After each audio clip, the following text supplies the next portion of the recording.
Hi, I'm Allie Reynolds with Allie's Organics. Today we're going to show you how to plant tomatoes in containers. This is a container that I've already filled with Happy Frog potting soil. I like this one because it's complete. It's got a little bit of fertilizer in it already. Then I'm going to make a little hole in the center of this. You notice I've already planted some stuff around here just to fill it in for while the tomatoes are growing. There's some lettuces and some onions around the outside that help deter insects. And I'm just going to use my dibbler to make a hole for the tomato plant. I'm going to put a little bit of bat guano in the center of this, work it in to the soil. 1 hour before I transplant this tomato, I like to soak it with some kelp meal tea. I'll just pour some kelp meal tea into it, saturate it, let it soak it up.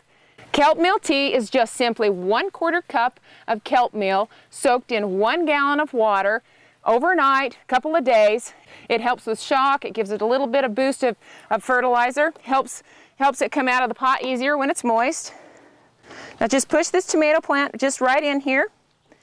And of course we're going to water it again. I like to use bush tomatoes or determinate tomatoes for growing in containers. They seem to produce the most. And don't forget to put a tag in there. I like to use sometimes these big tags. We will want to stake this because even though it is determinate or a bush, it still needs to be kept upright. So we can use a bamboo stick or an old stick. You can even put a tomato cage in here or 3 of these and make a teepee with it. We'll want to start tying it up right away. The nice thing about a determinate or a bush tomato is you don't have to prune them. That'll hold it nice and secure.